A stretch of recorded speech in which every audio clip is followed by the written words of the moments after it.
Good morning and welcome to day 2 of the Michigan County's virtual annual conference. I'm Derek Milo, MAC Director of Communications and your moderator and host for today's workshop, which is event 1 of day 2. And we're going to be looking at Michigan property tax law. Local governments have seen revenue decline due to an increase in charitable tax exemptions. Private companies, with help from the state government and the Michigan Supreme Court, have utilized legal loopholes to classify for-profit businesses as charitable institutions, thereby avoiding paying part or all of their property tax bill. Our speaker today, Jessica Wood of the law firm of Dickinson Wright, will detail these encroachments and what is on the horizon for tax law in Michigan in the future. A few notes before we start. We ask that you remain muted throughout today's workshop. It is your choice on whether to share your video feed or not, but we do ask that you remain muted. Questions, we will take them at the end of Jessica's presentation. Please type your questions into the question field of the Zoom platform.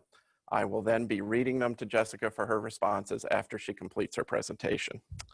We should finish in about 1 hour.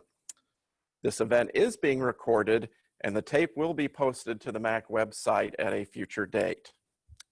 And with that, I would like to invite and welcome Jessica Wood to our annual conference. Hello, everybody. Good morning. So today we're going to talk about the charitable property tax exemption and how it has grown over the last decade or so. Would you like me to just answer questions then at the end, it sounds like? Should I also try to address them as they come up in the chat section, or no? Just wait to hear questions from you? Yeah. Jessica, okay. Can you hear me? Yes. We're doing questions at the end. Proceed through your presentation and we'll deal with questions at the end. All right. So in order to qualify for a charitable tax exemption in the state of Michigan, an applicant has to do more than just establish its 501c3 status. Having helped assessors process these requests over the years, it's become evident that a lot of folks use the term 501c3 and charitable interchangeably. And that's not accurate, actually, because in the state of Michigan, yes, in order to get a charitable tax exemption, the entity has to have 501c3 status, but it has to establish more than that under the case law in Michigan. It's not sufficient just to have 501c3 status. So what we have to look to in determining whether an entity is qualified or not for this exemption is whether they meet the statutory definition in MCL, which is Michigan compiled laws, so our state statute, 21170, which provides in part that the real or personal property owned and occupied by a nonprofit institution while occupied by that institution solely for the purposes for which it was incorporated is exempt from collection of taxes under this act. So if you break that down, you can see there are a couple different elements right within that statutory language. And the ones that are particularly significant when you're doing this analysis are underlined in that segment. So owned and occupied, those are two pieces of the analysis, by the institution actually applying for the exemption, and used solely for the purposes for which it was incorporated. So you have to do all of those steps in the analysis in applying the statutory language. Now, what you often see is a corollary statute or claim of exemption. So when somebody applies for a charitable tax exemption, they often throw this one in too, because this one has to do with personal property more specifically. So you're often going to see 21170 and then also 2119, which exempts from taxation the personal property of charitable, educational, and scientific institutions incorporated under the laws of the state. You'll also often see when somebody's seeking a charitable exemption that they throw in another justification for the exemption, and that is MCL 2117R, which provides the real estate with the buildings and the property located on the real estate of that acreage, owned and occupied by a nonprofit trust and used for hospital or public health purposes, is exempt from taxation under the Act. So if the charity falls in the category of hospital or public health purposes, they'll also throw this one in as well. So what you're going to see when you see an application for an exemption as a municipality is usually an application that contains at least 2 out of these 3 exemption citations as part of the request. So before 2006, the case law was relatively straightforward. So pre-Wexford, and Wexford is the sort of the pivotal case that we're going to be talking about today. Before Wexford, an applicant for an exemption had to establish 4 elements in order to be exempt from taxes. Again, as we've just read the statute and sort of gone over some of these, case law has reiterated these and then thrown in additional tests for them to have to meet. An applicant had to establish that the real estate was owned and occupied by them. They had to be, and this is an older case, so the language is a little bit different, but either a library or benevolent or charitable or educational or scientific institution. They had to be incorporated under the laws of the state of Michigan, and that element has since been held to be unconstitutional, and so that part has been removed. And the exemption was only granted when the buildings and other property were occupied by the applicant solely for the purpose for which it was incorporated. So one of the earlier cases interpreting the statute we just looked at was the Ladies Literary Club versus City of Grand Rapids case back in 1980. And that was sort of their summary of the test that you had to pass. I think it's fair to say that before Wexford, so before 2006, it was sort of a common sense test that got applied. It was relatively intuitive and straightforward. So when an application came across your desk, you could apply these factors and you knew a couple things were going to be held true in the courts. The burden was always on the claimant, the applicant, to establish the right to exemption. It was not on the government agency to establish that they didn't. The burden was always on the applicant to meet all of the things that we just went through, all of that test. And in the ProMed Healthcare versus City of Kalamazoo case, which was very helpful back in the day, 2002, the court held that ProMed, which was the applicant at the time, a healthcare facility, had failed to present evidence that the provision of charitable medical care that they provided constituted anything more than an incidental part of their operations. In fact, the court found that what they had going on there was a fairly typical medical practice where patients were expected to pay. So in other words, what they provided was, these were doctor's offices, or these were situations where patients were expected to pay. If they didn't, the entity would turn their account over to collections. And the court found that they might provide some charitable care, for example, serving some people that couldn't afford to pay, but those were just an incidental part of their operations generally, and certainly not why they were incorporated to begin with. And therefore, said the Michigan Court of Appeals in 2002, this is not what we think of as a charitable organization, this incidental charity. This is not enough, and therefore they were denied the tax exemption. And they explained their logic in more detail, and they explained it this way, which it turns out was very ironic. But the court held, if we were to accept ProMed, and again, a big healthcare facility, if we were to accept their argument, we would in effect be granting tax exempt status to every doctor's office in the state, as well as every organization offering health-related services as long as organizations are structured as nonprofits and maintain policies of offering some appropriate level of charity medical care to indigent persons. We cannot conclude that the legislator intended to create such a result.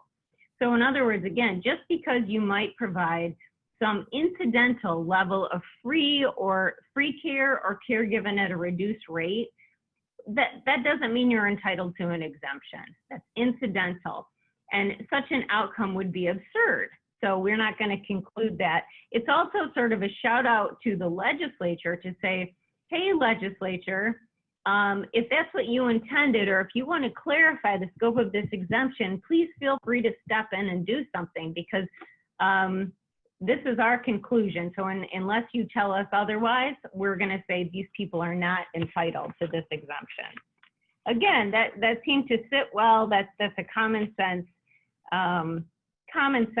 analysis, in my opinion, sort of intuitive. They went on to talk, and this is getting into sort of into the weeds in terms of the other pivotal cases that were quoted back prior to Wexford for this analysis. But I think it's worth reading because you'll see this in every single pre-Wexford case. To qualify for a charitable or benevolent tax exemption, the property had to be used in such a way that it benefits the general public without restriction. That was the rule. And then they defined charity. So the pre-Wexford cases would go on to define charity as follows. And you would see this definition again and again in every single pre-Wexford case. Charity is a gift to be applied consistently with existing laws for the benefit of an indefinite number of persons. Now this part gets a little touchy-feely, but this was the standard. Either by bringing their minds or hearts under the influence of education or religion, by relieving their bodies from disease, suffering, or constraint, by assisting them to establish themselves for life, or by erecting or maintaining public buildings or works, or otherwise lessening the burdens of government. So again, a little flowery, but you get the gist of it. That was the definition of charity, and that was part of the analysis that the courts did leading up to 2006. So then we had the Supreme Court weigh in the Wexford Medical Group versus City of Cadillac case. And this is in 2006, Michigan Supreme Court, so as high as it goes here in the state. This decision and the analysis that they did, and it's gotten worse since then, but it really just drove a truck through the hole that was MCL 21170. Essentially inviting people to apply for this exemption. And we're going to go through now the analysis that the Wexford court applied. They revised and restated the analysis considerably. So in Wexford, this was a rural medical group. It was a doctor's office. It just so happened to be in an underserved area, a poorer area. And they did do a lot of, they served a lot of people who couldn't pay the full rate for services. Here's the analysis that the Wexford court applied. A charitable institution must be a nonprofit. We've already talked about that. So they have to be a 501c3, which means their articles of incorporation have to contain certain language and they have to be set up a certain way. A charitable institution has to be one that is organized chiefly, if not solely, for charity. And we're going to go back to this factor because even though they stated it in Wexford, then they glossed over it in reaching the conclusion that they reached. And subsequently, a lot of cases have just sort of glossed over number two, but I think number two is quite significant and could be a key toward turning the tide back toward restricting this exemption a little bit. So we'll go back to number two.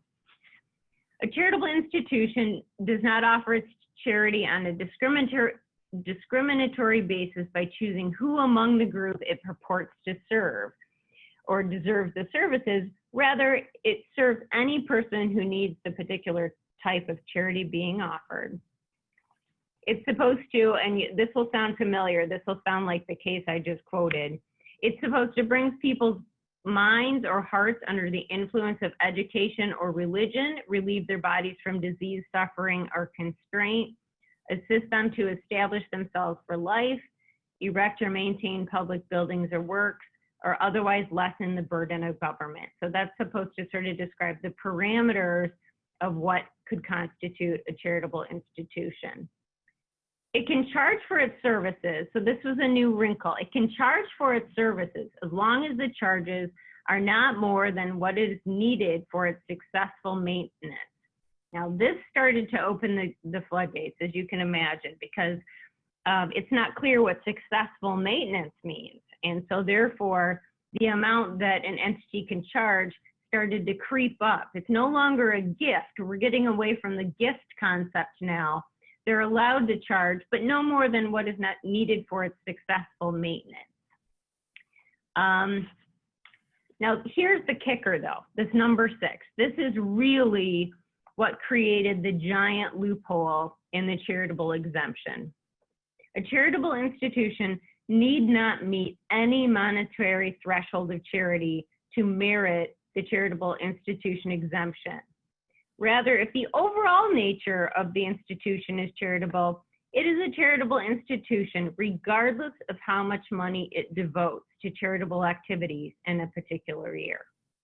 What this means is that you can have a multi-million-dollar hospital or other type of entity, and so long as they can point to any level of charitable activity in a given year under this holding, they can, with a straight face, apply for a charitable exemption. So again, there's no monetary threshold. It can be $10. It could be $18,000 out of a $50 million budget. Wexford held there's no threshold. Now, again, in making arguments going forward and trying to rein this in, I think there are ways to argue that there are more limitations here than meet the eye, but we'll get back to that in a minute. But you can see how Wexford really made it much easier, I think, to apply for a charity, in particular, looking at number 6. So then again, sort of ironically, in its decision, the Supreme Court said, looking at ProMed, that first case that said essentially, well, we can't imagine everybody was supposed to qualify for an exemption like this.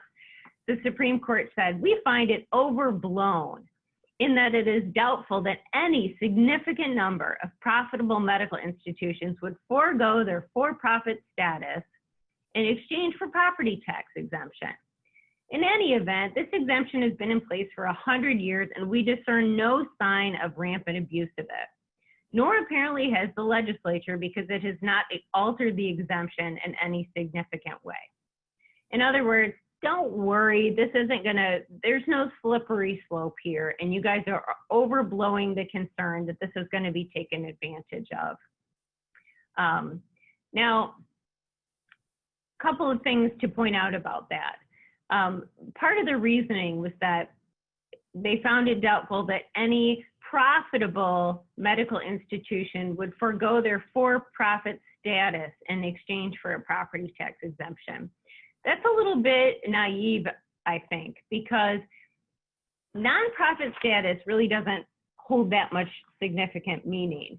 All it means to be a nonprofit, really, truly, in this context, is that no profits or earnings of the entity can inure to the benefit of shareholders. So you can set up as a nonprofit, and as long as your articles of incorporation contain the boilerplate language that we've come to expect in every single 501c3 that's ever established, and as long as you set things up in such a way that profits do not inure to the benefit of shareholders, you can still pay salaries that, huge salaries to people, and you can keep feeding the revenues back into the entity. Again, so the fact that something is simply a nonprofit does not, in my opinion, make it charitable.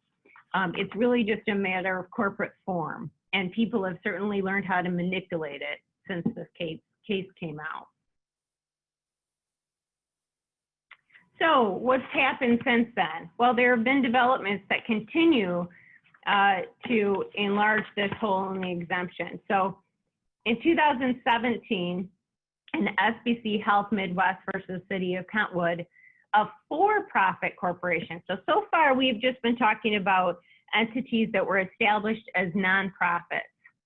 Well, since then, a for-profit corporation, so they didn't even set up as a nonprofit, that operated a college, applied for a tax exemption for personal property, and the Supreme Court ruled that it was entitled to the exemption. Now, bear in mind, this was under 211.9, the personal property statute, and the language in that section omits the part about the entity having to be set up as a nonprofit. And therefore, the court found that that was a meaningful omission and must mean that you can still qualify as a charitable tax-exempt organization as a for-profit. This just seems like an absurd result. However, that's what the court held. And so now we've got this case out here, which says that at least in terms of personal property, you don't even have to pretend you're a nonprofit. You can come in as a for-profit and apply for it, and we're going to give you the exemption as to your personal property. So that opened the door a little further. There's also the Baruch case, which is a Supreme Court case. The applicant was a nonprofit corporation with a foster care facility and a senior assisted living facility. There were all sorts of limitations on who could qualify to live there for residency. They had to have lived at the facility and made a minimum of 24 full monthly payments. They must have applied for and been determined eligible for Medicaid. They must have provided information about all available income. And you'll see this a lot in senior assisted living type homes, where the entity does almost an actuarial study in order to determine if you have enough assets so that if they let you in, you sign over all of your assets to the entity. And their claim to fame is always, well, we won't kick you out if you run out of money. But the truth is, they never let you in to begin with if you don't have enough assets to assure them that they're going to be able to collect pretty much what you need for your estimated lifespan. The Supreme Court held that the third factor in the Wexford test excludes only restrictions or conditions on charity that bear no reasonable relationship to a permissible charitable goal.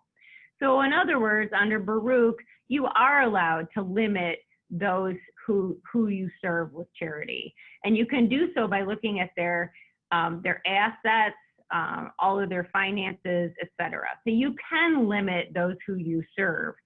And you need to contrast this against, again, the third prong in the Wexford test. Just going back to it for a minute to tell you what the Baruch decision undid. The third prong of the Wexford test was that a charitable institution could not offer its charity on a discriminatory basis by choosing among the group it purports to serve who deserves the services. And Baruch came along in 2017 and said, well, actually, yeah, you can look at their finances and you can otherwise discriminate so long as it's somehow related to your overall charitable mission. So again, just chipping away at the requirements for meeting that exemption threshold. Even more recently, the Spectrum Health Primary Care Partners versus Grand Rapids Township case in 2017. Now, this case never made it beyond the MTT, the Michigan Tax Tribunal, but that was intentional, and that was because, frankly, the township didn't have the appetite and the resources or the support from others to go forward with an appeal. And so they were stuck with this, and they thought it made more sense to leave the decision, which is very damaging, at the tax tribunal level instead of setting precedent higher up in the court system. That being said, the Michigan Tax Tribunal certainly does look to cases that have already been decided there, and that's where you have to go first for an exemption appeal. And here's what the Spectrum Health case held. It takes Wexford even further. It opens this door to a charitable tax exemption even further. So these were traditional private medical practices in an office building in Grand Rapids Township. And this was a fancy, brand new, state-of-the-art collection of doctors' offices coming together in one of these big medical practice facilities. The umbrella entity that owns the property is a 501c3, but as we've discussed, that may or may not have much substantive meaning. In my opinion, it does not mean that they are charitable, and it never did historically in Michigan case law. So as it needed to or was required to, the tribunal reiterated all of the elements of the Wexford test, just like you have to when you're a court trying to make a decision.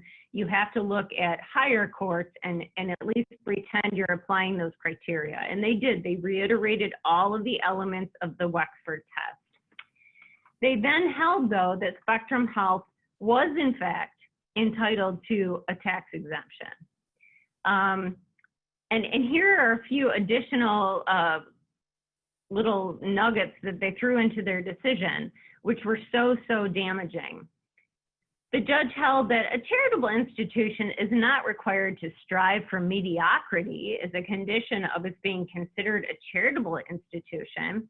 That's code for saying it's okay that it is a brand new, beautiful, state-of-the-art, gleaming facility where people have to pay for their services, are expected to pay for their services, and they will take you to collections if you don't.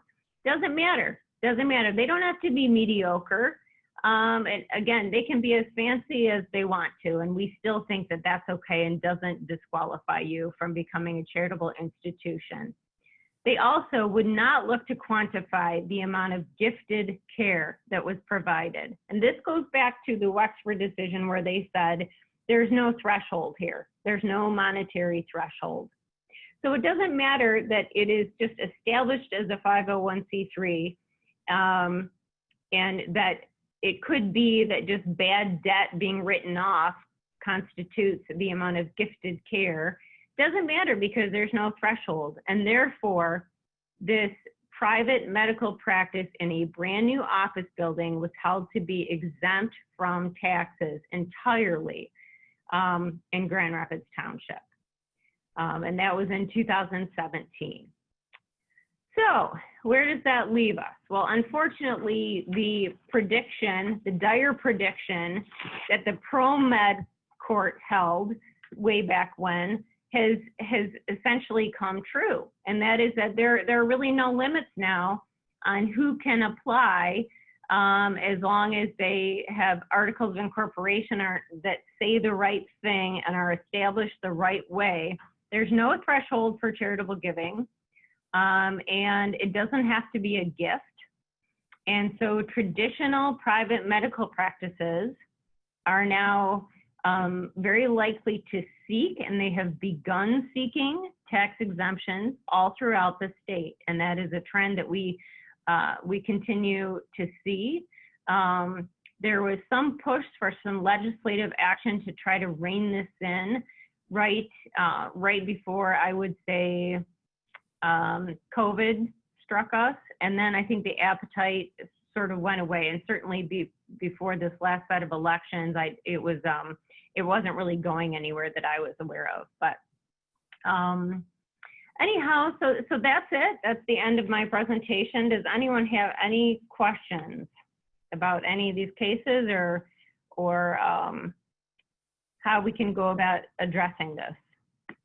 Good morning, Jessica. My name's Christian Marcus. I'm a commissioner in Antrim County and on the board of MAC. I have a question regarding the information you've collected.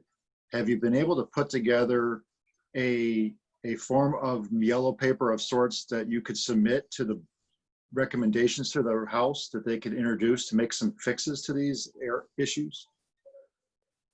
We do. We do have papers. As a matter of fact, there are several municipal attorneys here in town who summarize this on a number of occasions. We just haven't been able to find people willing to sort of move it forward, but we'd be more than happy to provide that. Yep, we do. And we're also, just for what it's worth, we're also in the process of sort of gathering up or trying to predict the financial implications of these anticipated exemption requests, because they're going to be significant. Now, it will be slow and before we see sort of how devastating this could be, but we're in the process of trying to put together those estimates as well. Jessica, something else that yes, go ahead. Kent County Commissioner Stan Einstein, and I just want to thank you for being here today. This is the second time I've heard you speak on this topic, and your scope of knowledge on this is impressive. I want to thank you and Dickinson Wright for bringing this to the forefront. But I just, mine's not so much a question, but just a comment to commissioners that are listening. This is going to be a big issue going forward. It's going to make our battles with dark stores look small. And it's something that we've got to get ahead on, and we've got to start advocating every single day, because a lot of these things you'll see are right in my backyard. And this is going to spread across the state very quickly. So I want to thank you, Jessica, for taking your time to be with us today, but the time that you've spent with us in the past too. Thank you. Thank you. Hi, Jessica. This is Bob Showers. Are there other industrial groups, I'm using that term to cover all the businesses we can think of, besides the medical professions, that are starting to apply for these exemptions as well? I mean, right. No, that's a really good question, because we've all been trying to brainstorm, like, what's next, right? So the medical profession, definitely, and that comes in all different shapes and sizes. Some of us are speculating, could this include research institutes? We just don't know. So far, we haven't seen any. But if you look again back at the flowery language in some of those cases, I think that there's potential for this to be much broader. Could it be any scientific institution? Could it be, again, anyone that does research? Could it be, I think if you wanted to argue it, it could be very, very broad. But so far, no, I mean, we see their traditional charitable exemptions that fit neatly within it and are certainly deserving of it. But the newest wave is all centered around healthcare, and in particular, large healthcare organizations, these conglomerates, they come in, they sort of take over all the individual doctors' offices, put them together under the umbrella of the 501c3. So far, that's what we're doing. Thank you. Appreciate that. Yeah. And I guess I would like to point out that what's happening, this is happening quietly, because can you imagine a very tiny taxing jurisdiction who is responsible for, for defending these tax cases, because that's how our General Property Tax Act is set up, right? And you have a giant entity come at you with a tax appeal. You have nothing in your budget to fight this, right? And so what's happening is these smaller communities are being steamrolled. They don't have the resources to fight these alone. They just don't. And they often look to support from other entities, and they don't have any money to fight it. So they end up just rolling over a lot of times. And unfortunately, that's what's happened. And so then these entities keep moving along slowly and quietly, and these cases don't even make it to the tribunal because nobody has the resources to fight them. And certainly to build a good defense. In other words, you have to go through the discovery process. You have to take depositions. You have to get experts who can analyze sophisticated financial records to be able to defend this type of thing. And the resources just aren't there to fight it. So you see these entities slowly moving along, sort of like a glacier. And they say, well, but all of your neighboring townships just granted it without a fight. So therefore you should too. And unfortunately, that's the trend. There's just nothing to stop it. I just want to throw that in there because as a practical matter, that's a real part of it. It's not that assessors aren't willing to, it's that they don't have the resources and the support to do it. So. Jessica, this is Joe Bonovitz. I'm a county commissioner from Gogebic County on the far western end of the UP. And as Stan had mentioned, dark stores. That was a situation that started years ago in the UP with these big box stores getting these tribunal exemptions, and been working hard with the state legislatures to get some changes, and it hasn't proved fruitful yet. I am encouraged with Stan now. Unfortunately, your neighborhood is being affected, but I am encouraged that statewide there should be more support for it, because the dark stores and these medical practitioners, that's not going to end there. Like you said, there's going to be other areas, businesses that are going to find ways to creep in. And if we don't get the legislature to change this soon, it's just going to get worse. Thank you. Right. Yeah, thank you. And for what it's worth, and no one's asked me this, but I'm just going to throw it out there. I feel like there must be a common sense middle ground solution.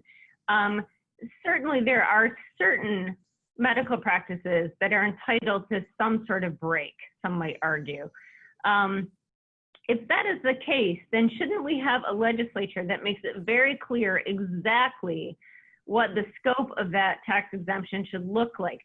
For example, just like a pilot under a Mich statute, or some sort of payment in lieu of taxes that's very specific and removes the discretion from the parties and just says, if you can establish that 50% or more, pick a number of your revenues are used toward charity, then we'll talk about giving you a break from taxes. But something that needs to be spelled out in a statute so that it doesn't leave all of these small municipalities in a position where they have to give them 100% of a tax exemption. So anyway, again, I guess the pilot example is the best sort of model that I can think of.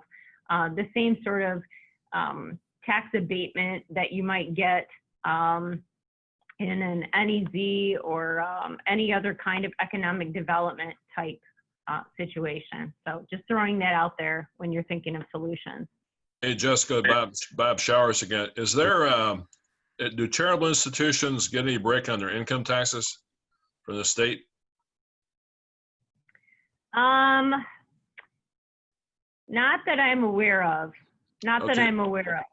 Okay, so that's what I thought. So the disconnect is we have a state legislature that really is not, how do we pressure them to hear our case, because they're still getting their money. And I assume that a charitable organization with this tax break, do they pay the school millages also, or are they exempt from that? Through the state, does that millage still get paid? No, they would. They actually are exempt from school millages. And so we would, in Grand Rapids, we actually worked with the city of Kentwood, who's very, did a great job in dealing with Spectrum when they came knocking at their door, and built a coalition. And the schools actually got involved with that. And as a team, we were able to enter into a pilot agreement. So, Okay. But yes, the schools have a lot at stake, actually, and they're one of the entities that we would anticipate should be interested in this, we would think. Appreciate that. Thank you. Jessica? Question, Dave, Paul. Would the Public Service Commission that is utilized in the insurance industry be some kind of a format to create an oversight board of this whole thing?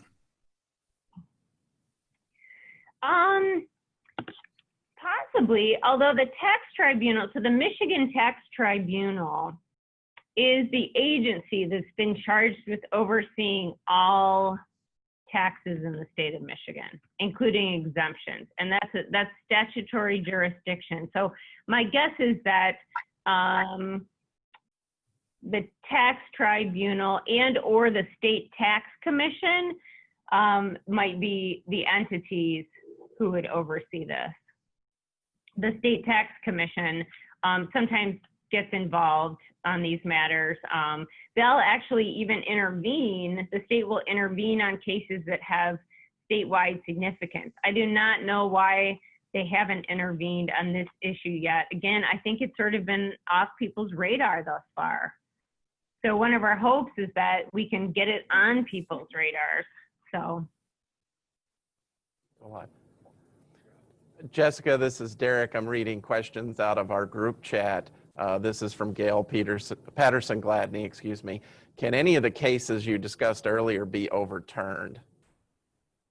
Well, we've certainly been thinking of ways. Now, bear in mind, again, in order to get there, you got to start at the grassroots level. So somebody would have to, a municipality would have to be willing to take up the fight, and they'd have to be willing to go all the way, because politically, I don't know that you're going to have much success until you get to the Supreme Court. It's just hard to say, but yes, there are some vulnerabilities in these holdings. For example, if you go back to even the Wexford case in 2006, which I'm going to go back to now. One of the criteria, a charitable institution is one that is organized chiefly, if not solely, for charity. Well, chiefly must mean something, right? Doesn't it mean more than 50%? Chiefly, if not solely, for charity. Chiefly has to mean something by definition. And so I think there's an argument to be made that chiefly means chiefly. And therefore, that must mean that there is, in fact, a monetary threshold of charity that you have to meet in order to qualify for the exemption. So I think there's a whole, and without showing my hand too much, I think there's a whole argument to be made that we've lost track of the second criteria in the Wexford case. And there are other arguments as well, certainly. So absolutely, I think that there are municipalities that would love to do it. I know Kentwood would have loved to do it, and had they not reached a very reasonable settlement, I think they would have. But it's going to take a governmental entity with the resources and the support of their constituents and officials to move forward. And again, you have to be able to go all the way, because you're up against this, these giant, well-funded entities. The other thing to keep in mind, and this is kind of a bummer, but I guess it bears discussion. You might recall at the very beginning, I talked about that usually they throw in 3 different statutory sites as part of their application. One of those is the public health exemption under 211R, which is a different section in the General Property Tax Act. I think what you're going to see is, to the extent that the charitable exemption area of law creates any difficulties for these entities, I think you're going to see them shifting to 211R, the public health exemption focus, because there's not much case law out there about public health. And even though I think you and I, again, intuitively think of public health as like,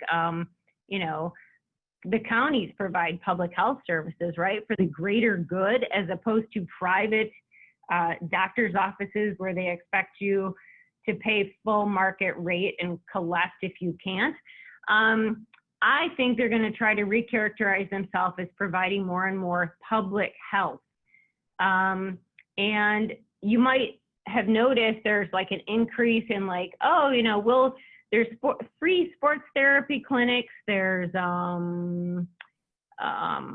these types of things, yoga classes free to the community. I think you're going to see these types of things characterized as public health. And I think you're going to see them come back with a stronger public health argument as case law goes forward. So that's one hurdle, or one thing that we anticipate, is that to the extent that we might be successful under 211.7.0, the 211.7R exemption is going to come into play more clearly. Right. Okay, Right. Jessica. Question from our own Dina Bosworth. Will you please share with the group what you think would be an appropriate legislative language change? Sure. So there's a couple different theories that have been considered. Do you go into 211.7.0 itself and put some language in there that's clear about a certain percentage of revenues that have to be dedicated solely to charity? That's one way to do it. Or do you create a brand new statute? That's my preference. A brand new section of the General Property Tax Act that very specifically defines charity and what it means in terms of your revenues. And so you add an entirely new section. So I wouldn't want to just throw language out there here today, because it's sort of always a work in progress. But I think, again, it would have to go down to an actual percentage of revenues that they would have to establish, the entity would have to establish, as dedicated solely to charitable causes. And we'd have to be very specific in terms of how we define charitable causes. So like 50% or more has to be a gift for which no revenues are anticipated in return. That does not, and we could even specifically exclude, that doesn't mean you're getting paid a lower rate because you're getting, you know, Medicaid or Medicare. And it means that you can't go after people for collections. So truly a gift, back to the initial idea and the initial threshold for who is entitled to a tax exemption. We would have to spell it out because they'll always look for a way around it. But again, I think a brand new section to the General Property Tax Act that provides an actual threshold in terms of percentage of revenues and defines charity. So that's what I would suggest. Okay. All right. Thank you, Jessica. Next question from the group chat. Jim Story of Allegan County. Is there any reliable estimate of how much lost tax revenue to local governments is caused by these marginal decisions granting tax-free status? We do not have the statewide numbers. All I can tell you is that, having just worked with the coalition here in West Michigan, the numbers are high. But we don't have those numbers yet. We don't. And again, I think that there is actually a new number on the report that the assessors have to turn in every year.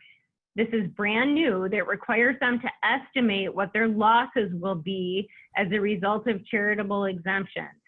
I don't think it specifies healthcare, but it just says charitable exemptions, what do you anticipate losing?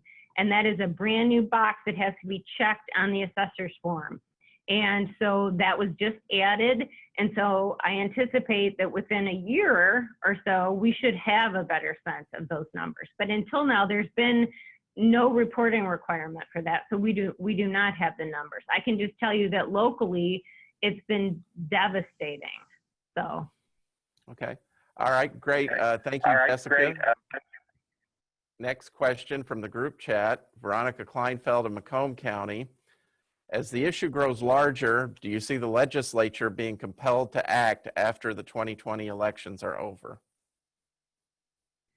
I certainly hope so, but like I said, it's prior to the election, it's been hard to find anybody with an appetite to take on the cause. So again, I think the more that this issue gets discussed and is out there and is on people's radar, it's rather alarming. And as soon as we have actual dollar figures as well, I think it will rise to the forefront as a big issue. but it's hard to say. I hope so. I hope people have the political appetite to do this. I would think so. Otherwise, this is absolutely going to devastate local government. So, and again, I'm sorry, but it just doesn't sit right. Knowing what we know about what doctors earn, and again, there's nothing against them. They're providing a wonderful service, and no one says they don't. But it's not necessarily charity, and again, these local governments spend a lot of money providing infrastructure for these facilities. So again, it's we're hopeful. We're hopeful to answer your question. I have no way to know if someone's going to be willing to push this through. Sure. All right. Another question from the chat field. Shelley Taub of Oakland County, going back to your comments regarding the public health aspect. Does this mean that the solo physician or dentist will be out of business because she cannot compete? That is certainly something that's come up. Isn't that ironic? Absolutely. So you've got a solo practice physician down the road from a physician who has just by means of corporate structuring included themselves under the umbrella of a 501c3 conglomerate. They're both providing exactly the same service. As a matter of fact, the solo practitioner might be providing proportionately more charitable care than the person under the umbrella of the giant 501c3, and yet the giant 501c3 isn't paying a dime in property taxes, and the solo practitioner is. That is the reality of this situation. And so, yes, there's a very good chance that it could drive them out of business or just otherwise, impact their practice. Maybe everyone will eventually be a part of these giant conglomerates. Maybe that's just inevitable, and maybe they'll all be tax exempt. I think that that's the way it's headed. All right, thank you, Jessica. We seem to have caught up on all of our questions, and we're reaching the end of our hour before we move into the next segment. Before we have you leave us today, could you advise our county officials who are in the audience today, what's the number one thing they should be doing in response to the trends that you are seeing in tax law and the resulting loss of revenue? So I think to the extent that you can educate the assessors in your jurisdictions and support them, I think we need to communicate about this first and foremost. And then to the extent that you can form groups of entities to work together to defend these cases when they come across the assessor's desk, I think that's key. So to stop the exemptions as they're being requested, sort of stop them in their tracks. Because once an exemption is granted, it's very hard to justify revoking it. So again, support your local assessor, get the word out, and then if you can find any politicians with the appetite in the legislature to bring forward some legislation, that would be wonderful, even if we have to keep bringing it back several times until something sticks, because I think that's going to be crucial. So again, that was a lot of things, but again, support your local assessors and your local government units. Talk about it before they just grant the exemption, thinking they have no support out there. And then if we could get some legislation introduced, that'd be great. Yep. All right, great. Thank you, Jessica, for that workshop. Highly interactive and informative. Just want to remind everyone that Jessica's presentation will be posted to the MAC website after the conference is completed, and then we will also be posting a link to the video of today's session at a later date, so keep an eye out for notices about that. So right now we're getting ready to move into our next segment, which is our first ever virtual exhibitor show. So everybody hang loose for a few minutes. want to go through some notes here for the exhibitor show. The most important one probably for everyone. Those attendees who fully participate in our virtual exhibitor show by going through all 5 pods will be entered into a drawing with a $500 cash grand prize. In the next couple of minutes, our digital team will automatically be moving you into your first exhibitor pod. And we will continue to move you from pod to pod. Again, everybody will be going through 5 pods. So you will be moved automatically from pod to pod after the 10-minute period ends. So hang loose on that. Another request, please remain muted unless you wish to ask the exhibitor a question about the products or services that they are touting. Again, remain muted unless you need to ask a question. And again, it's your choice on whether you want your video feed to operate or not.